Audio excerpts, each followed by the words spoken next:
Today I'm going to be talking about 13 facts about the Naruto series that you never heard about before. Well, maybe you'll know some of them, but these are not going to be facts like, oh, did you know Senju Hashirama was the first Hokage? No, they're going to be a little bit deeper. So I would like everybody to watch the video until the end and tell me in the comments below how many of these facts you knew before you watched the video. Starting off with number 1, and it's a funny one because the black thing on Kiba's head is not his actual hair. It's just the fur of his jacket, which is kind of a shame because his actual hair doesn't look cool. It's pretty damn standard. It would have been much more interesting if he had that longer dark hair, but then when he fights Sakon and Ukon, he lowers his hood and we see his actual hair. And a lot of people comment when they first watch or read it that, oh, I thought that was his hair. That's weird. So yeah, it's not his hair, which is a disappointment. But I'm pretty sure most people knew about this already. Especially because Naruto Shippuden, he didn't wear his hood up. So you can actually see his hair more frequently. Even though Kiba barely has any screen time in Naruto Shippuden. Number 2, Naruto never changed his pants. Now, calm down. What I mean by that is that his character design never changed pants. If you look at his part 1 design, he has his orange pants. And when you look down towards Naruto's ankles, they're rolled up because they were a bit too long. But then when you look at Naruto's post time skip design, he's actually wearing the same pants. It's just that they're no longer rolled up because obviously Naruto grew up over the 3 years of time skip and now he doesn't need to roll up his pants, but they're the same pants. I mean, whether or not Naruto bought new pants with the exact same design, I don't know, but the pants remain the same over Naruto's 2 main designs in the series. Number 3, White Zetsu's death. Now you may be asking yourself, what do you mean?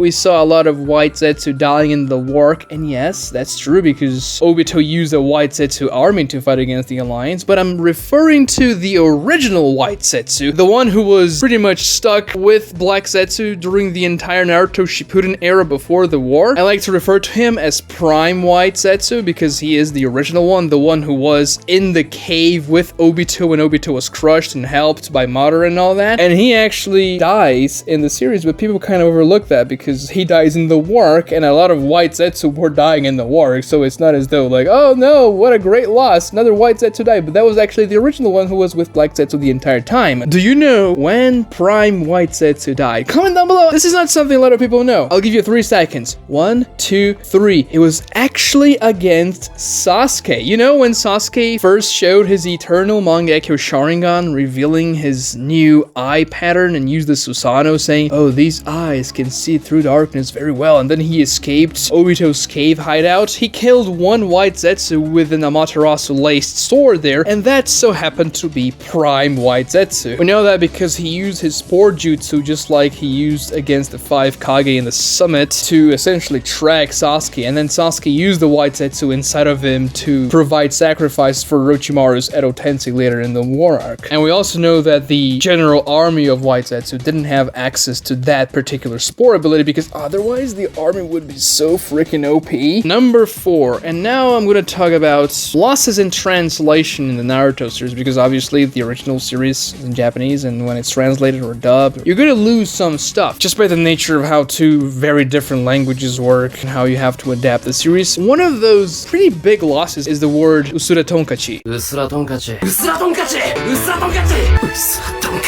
Usuratonkachi. Which is how Sasuke refers to Naruto in the beginning of the series up until the Sasuke retrieval arc. Now the word usuratonkachi literally means thin hammer, and it's supposed to depict a person that's perceived as useless and not very capable. That's why Sasuke calls Naruto that. But this is not an extremely mean way to refer to Naruto. It's kind of a nickname that a rival would give to Naruto, but not a deadly enemy, for instance. That's why Sasuke calls him that in the beginning of the series. However, when Sasuke leaves the Leaf Village, he no longer calls Naruto usuratonkachi. During the entire Naruto Shippuden era, he doesn't refer to Naruto as that. It's only in their final battle in the Valley of the End, after Naruto talks no jutsu Sasuke, that he calls Naruto usuratonkachi again.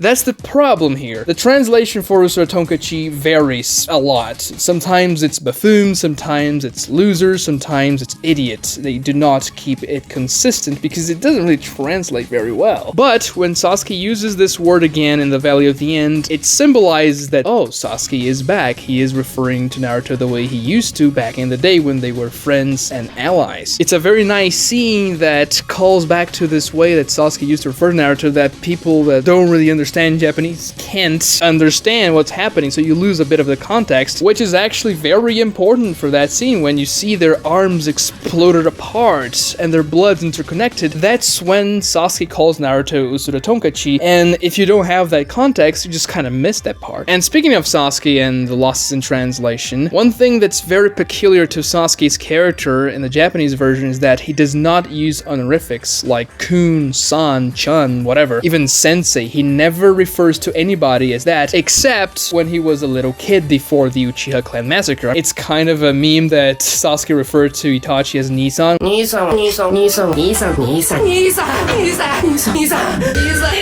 Nisan, Nisan, Nisan, which is essentially the way people refer to a bigger brother that you have a lot of respect and cared about. But after the Uchiha clan massacre, Sasuke becomes a very jaded character and he never uses honorifics again. And this is very rude for Japanese society. If you don't use honorifics, especially for older people that you don't know very well, it would be kind of like calling a college professor by a rude nickname instead of Mr. Something. And this is very unique to Sasuke. I mean, this is not very well portrayed in the dub or even the sub version because usually the honorifics are suppressed. Sometimes you do get some honorifics, like in Lord Hokage, which is supposed to be Hokage-sama in Japanese, but for general names like Naruto, Sasuke, and Sakura, when characters are just talking to each other, you can't really include that because it's a quirk from the Japanese language that most other languages do not have. A very famous honorific is Hinata calling Naruto Naruto-kun.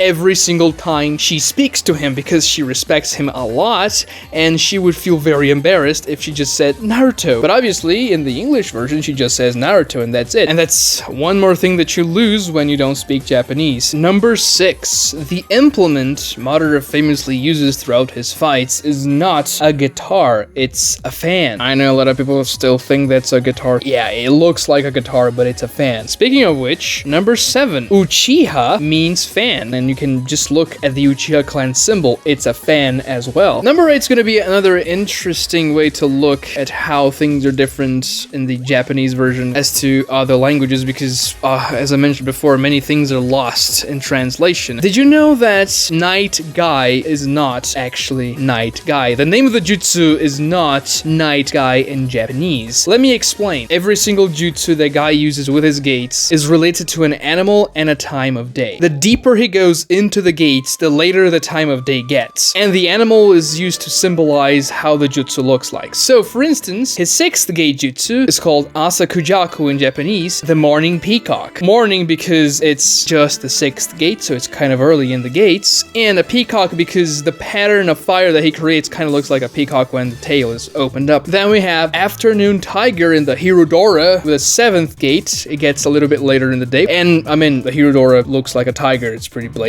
Then with the 8th gate, you first get Sekizo, aka the evening elephant. You know, it's getting later in the day. And also when Guy punches the air with that jutsu, it looks like the foot of an elephant stomping down on you. And then you have Night Guy, but hold on, we had a pattern, right? It's still getting later in the day. Night is later than evening, but Guy's not an animal. Guy's literally Guy, but no. The literal translation for Night Guy in Japanese is Night Wasp. The jutsu's name is Yagai, which translates to Night Wasp, but there's an interesting wordplay that Kishimoto uses because the way it sounds can also be interpreted as Night Guy, but the actual way you're supposed to read that, one for one, would be Night Wasp. So much so that before the anime came along, everybody referred to that jutsu as Night Wasp because that was the literal translation the manga used beforehand. It's only when the anime came along that they changed it to Night Guy. And the jutsu does look like a wasp stinging you, especially in the final kick delivered by Guy. I mean, I guess you can also say that when Guy's charging monitor with it, it looks like a dragon, but the final attack really looks like a wasp. Number 9. Choza hated Naruto and wanted to kill him in the first chapter of the Naruto series. When Naruto steals the scroll, the Shadow Clone Jutsu, he goes and gathers some shinobi, and one of them is Choza. You can clearly see that's him because he's way larger than the rest in all dimensions, and he is telling everybody, let's go find Naruto and let's go kill him. So it seems like Choza was one of those people that didn't really like Naruto and didn't want Choji to be close to him. Even though this is retcon later, Choza's never really shown to be a disrespectful guy towards Naruto or anything like that, but it's an interesting quirk of the first chapter of the series. Number 10. People know that Obito has a few weaknesses in his Kamui. First of all, he can only Kamui for 5 minutes straight. He cannot phase for longer than that. He has to refresh his phasing ability so that it can work again. And his other weakness is that he cannot use jutsus or attack when he is using Kamui. So a way for you to attack Obito and deal damage is while he's trying to attack you. However, there is a jutsu that he can use while phasing through stuff with his Kamui, which is the Rinnegan chains he uses to subdue the tail beasts. In the fight against Naruto, B, Kakashi, and Guy, he actually uses the 5 tails to land a massive horn strike against the 8 tails, and after a while the 5 tails starts to break free of Obito's control and he has to subdue the 5 tails again. To do that, he uses a massive chain that he sprouts out of his hand using his Rinnegan powers, but Obito is actually standing on top of the 8 tails' hand when he does that, and the 8 tails closes its hand, and you think, oh, okay, we got him, but no, Obito just phases through the hand while still using the chains to subdue the 5 tails, which is weird because it kind of breaks the assumption we had on Kamui, so I guess the chain is an exception to that rule. You can still use them to attack something else, even though Obito was phasing. Maybe it's an ethereal chain created by the Rinnegan, so it has different properties. Number 11, the Rasengan, the Rasen Shuriken, the lightning cloak that the Raikage uses. These are either blue or white in the anime, but they are all yellow in the manga. The anime changed a lot of color, especially when it comes to chakra, and I made an entire video explaining why they changed the color of chakra in the anime. Number 12, in the game Naruto Ultimate Ninja 3,